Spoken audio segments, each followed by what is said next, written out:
Per spiegarvi dove siamo, vi dico che siamo non distanti da Feltre. Feltre ovviamente provincia di Belluno, quindi qui siamo, adesso siamo a Cesio Maggiore, in questa bella struttura che si chiama Campo di Cielo, è un agriturismo, vi faremo vedere delle belle cose e poi soprattutto chiuderemo questa puntata da Celarda, un parco ma soprattutto un vero gioiello. Sigla.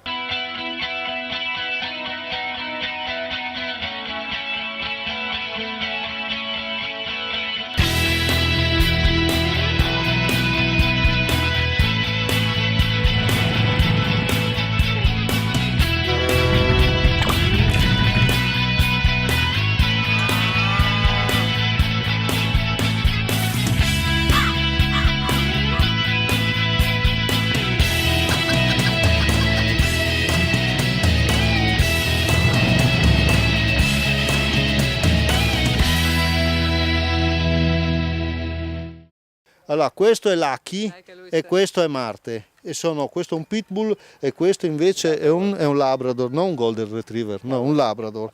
Allora, la famiglia del Golden Retriever. Allora, grazie, noi ci troviamo, come vi ho detto prima, a Cesio Maggiore, a 2 passi da Feltre.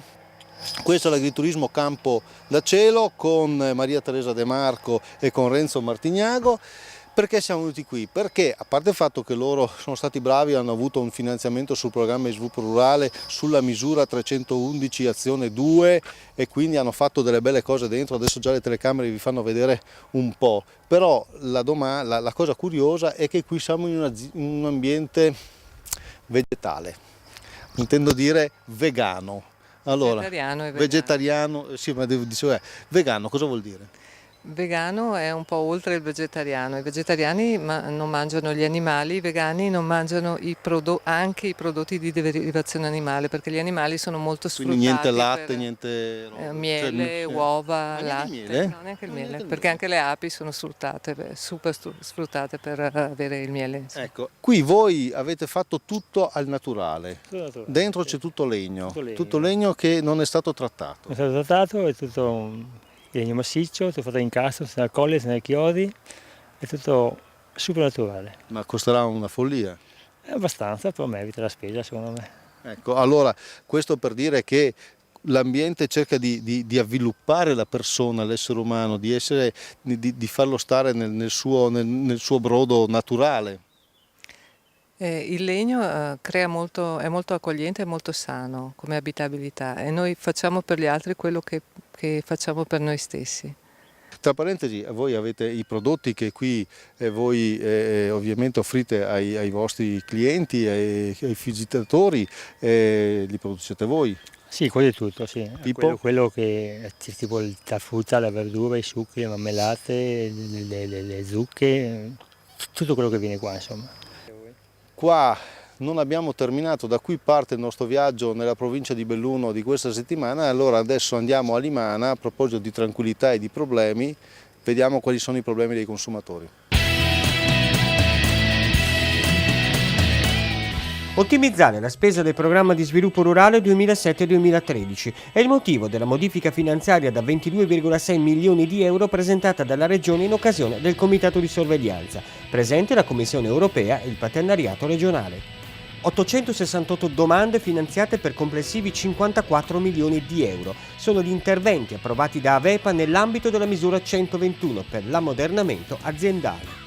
Continua il sostegno ai ricambio generazionali in agricoltura. Con il bando 2014 per la misura 112 pacchetto giovani del PSR sono state finanziate 296 domande di primo insediamento per un totale di 8,8 milioni di euro.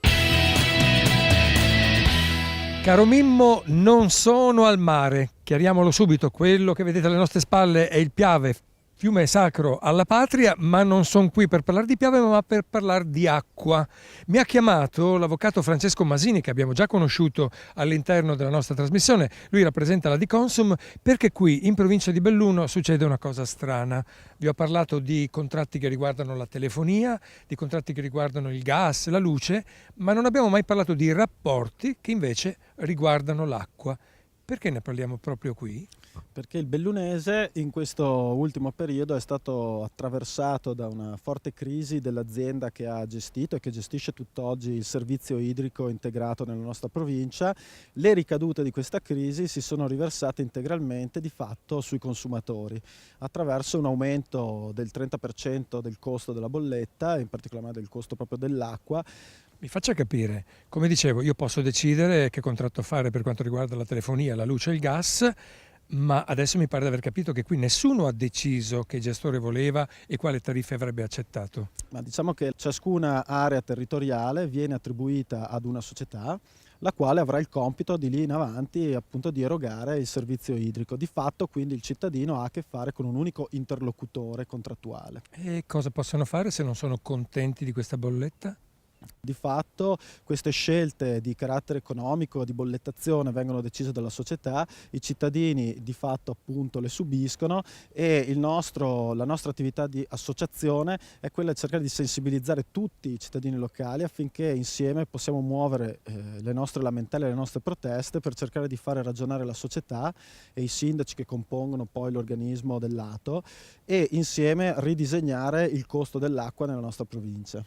Avvocato, abbiamo come al solito un indirizzo da dare? Sì, il nostro riferimento su internet è www.adiconsum.it oppure invitiamo i cittadini interessati a questa battaglia a passare presso le nostre sedi di Belluno e di Feltre. Avvocato, io la ringrazio ancora una volta. Grazie a voi. Grazie di questa collaborazione, grazie di questa chiamata importantissima. Adesso come sempre la linea ritorna al nostro Mimmo Vita e poi con me andremo a scoprire un altro posto fantastico, affascinante del nostro Veneto. E noi continuiamo a girare per la provincia di Belluno, qua siamo a Trichiana, vedete Trichiana è un paese con una grande estensione, questa è una località, si chiama Confosse, dietro di me c'è un edificio che è stato ristrutturato, anche questo grazie per parte ecco, al programma di sviluppo rurale, in questo caso la misura 311, ci dice tutto Michele Dassier. Sì. Allora, la storia. Allora, questa era una stalla più o meno diroccata. Quando l'abbiamo acquistata nel 2008 come società era sull'orlo del rovinare completamente. Voi ci avete messo del vostro e avete per fare che cosa? Il progetto legava un'agricoltura sostenibile, quindi assolutamente ecologica, senza trattamenti di nessun tipo, con un'ospitalità che non fosse solo ospitalità notturna, ma che prevedesse anche la possibilità di avere ospiti durante il giorno per più giorni. Ma la cosa diversa e interessante è che questo bed and breakfast si rivolge alle aziende, vero? Sì. Dare al mondo delle imprese, ma non solo, associazioni e anche gruppi privati, una sede dove potessero lavorare però con dei concetti diversi dal solito ufficio un po' nauseante. Vediamo allora quali concetti si possono proporre qua, Francesco. Beh, qui questo è uno spazio nato proprio per la formazione outdoor, la cosiddetta formazione outdoor, quindi una formazione fuori dal contesto aziendale in cui le persone vengono qui a fare qualcosa, quindi imparano facendo qualcosa. Li facciamo lavorare nell'orto, gli facciamo preparare le marmellate e quindi con tutta una serie di metafore i docenti lavorano proprio sulle metafore, riescono a far emergere a questi gruppi aziendali delle criticità, dei problemi che poi si trovano in azienda, insomma. Le cose vanno trasformate. Sì, oltre alla natura, al contesto, c'è bisogno anche di buoni prodotti e di una buona tavola che faccia da contorno ai gruppi che vengono qui ospitati nella struttura. La struttura è per la maggior parte impatto zero perché abbiamo una caldaia a cippato e poi anche dei pannelli solari, ma anche l'orto è impatto zero perché abbiamo il recupero dell'acqua piovana, pertanto quello che riusciamo a coltivare poi viene trasformato in cucina e viene poi offerto ai gruppi. Adesso però vi avevo promesso che avremmo visto belle cose e allora andiamo a scoprire Celarda. Aumentano le risorse di 150 milioni di euro. Per i nostri investimenti aziendali 800 milioni di euro. Per le start-up agricole dei giovani 150 milioni. Finalmente aumenta l'indennità per gli agricoltori di montagna. Agevolazioni economiche per agriturismi, fattorie didattiche e sociali. Più futuro!